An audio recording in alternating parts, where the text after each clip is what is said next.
Bonjour et bienvenue dans ce flash d'informations spéciales concernant The Elusive Samurai. L'Aniplex Online Fest, qui s'est tenu tôt dans la matinée du dimanche 10 septembre, nous a offert un petit panel sur l'anime à venir de The Elusive Samurai.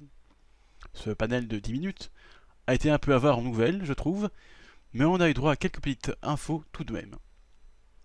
Tout d'abord, un nouveau visuel de Tokiyuki a été dévoilé.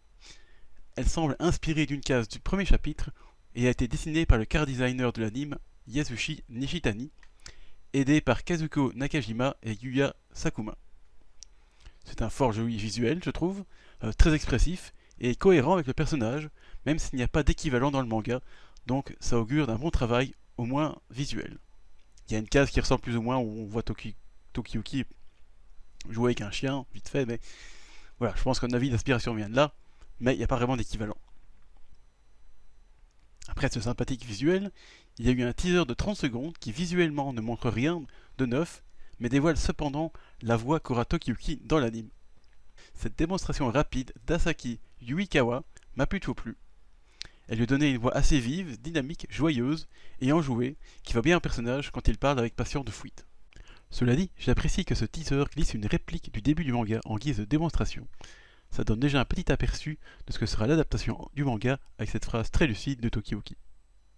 Il faudra confirmer dans le reste du panel des émotions, mais ça commence bien, et j'ai hâte de voir le reste des personnages prendre vie aussi. Et en parlant des autres personnages, justement, leurs comédiens ont été révélés pour l'ensemble du groupe des Insaisissables. Pour Yorishige, on savait déjà que c'était Yuichi Nakamura, donc je vais passer rapidement au reste du groupe. Shizuku sera doublée, elle, par Inaki Yano, qu'on a déjà entendu dans le film d'animation Wonder Egg Priority, ou encore dans un spin-off de Love Life, un anime très populaire au Japon. Kojiro sera lui doublé par Mari Ino, qui elle a été entendue dans The Province Neverland et Fruit Basket, entre autres. Ensuite, nous avons Ayako, qui sera interprétée par Sayami Sutsushiro, qui était castée pour Gundam The Witch from Mercury ou encore Blue Lock. Pour le malicieux Gemba, ce sera Aoi Yuki, connu pour son rôle dans le film d'animation Your Name ou encore dans l'anime Erased. Enfin, pour terminer, Fubuki aura comme comédien Kikunosuke Toya, déjà entendu dans Chainsaw Man. Voilà donc pour le casting, dont je dois admettre qu'il m'est complètement inconnu, mais je ne suis pas très cultivé dans ce domaine, et il est donc difficile pour moi d'en donner un véritable ressenti. Je vois que la plupart est assez jeune et au CV pas extrêmement garni, mais c'est aussi bien de donner une chance à la jeunesse, parce qu'il en faut. Et je pense que tant qu'on n'aura pas vu comment ils se sont comportés, on ne va pas juger d'emblée. Je dirais juste que je suis un peu surpris que ce soit une femme qui double Gemba, car si au Japon c'est courant que de jeunes garçons soient doublés par des femmes, et généralement c'est de qualité, j'aurais vu Gemba avec un comédien masculin qui ressemblant plus âgé que le reste de la bande, mis à part Fubuki. Donc avec une voix un peu plus rauque, plus... Oui, c'est ça. Mais cependant, je ne jugerai vraiment que quand l'anime sera diffusé, car il serait mal avisé de juger avant d'avoir entendu les résultats. Voilà, c'est donc à peu près toutes les nouvelles qu'on a de l'anime, mis à part qui sera diffusé en 2024. Mais ça, c'est pas vraiment une nouvelle, c'est plutôt logique, je trouve. Ce serait un peu idiot de faire des conférences en 2023 pour un truc qui soit diffusé en 2026. Donc voilà, ça c'est pas vraiment une surprise, je trouve. On a eu aussi un petit discours d'Asaki Yuikawa, qui est toujours la seiyuu de Tokiyuki, qui partage sa grande joie d'avoir été prise pour le rôle principal, car elle avait déjà lu et vu Assassination Classroom, mais aussi lu The Elusive Samurai, ça c'est bien ça.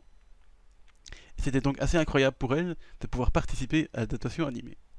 Faut avouer que quand tu lis un truc et tu peux participer à l'adaptation animée, surtout si tu apprécies l'anime, ou le manga, pardon, faut avouer que c'est cool quand même, on est d'accord. Elle révèle aussi qu'elle n'a pas encore véritablement rencontré le reste du casting, car à l'audition c'était dans des box fermées. Ça peut donc dire aussi que l'anime n'est clairement pas encore au stade de l'enregistrement des dialogues, donc on a encore le temps avant la diffusion, j'ai l'impression. Donc voilà, c'est un peu tout ce qu'on a reçu de ce panel qui n'a duré que 10 minutes. Bon, comme je l'ai déjà dit, je m'attendais un peu plus quand même, peut-être un thriller qui montre un peu l'animation qu'on aura. Un truc qui dure 30 secondes, il n'y a pas besoin de grand chose, mais voilà, bon, on a juste le cast et il y a un nouveau visuel. et la date de diffusion qui est donc 2024. Bon, c'est pas grand chose, mais en même temps, en 10 minutes, il n'y a pas grand chose à dire. Bon, je trouve qu'ils ont un peu rempli le truc avec encore une présentation du manga. C'est toujours bien de présenter des samouraïs, hein, je suis d'accord, mais bon, ça avait déjà été fait à l'Anime Japan en début de cette année. Et remplir quasiment tout le panel d'une présentation qui je ne suis pas sûr soit vraiment très utile. Bon, c'est un peu dommage, mais voilà, je m'attendais pas non plus à grand chose.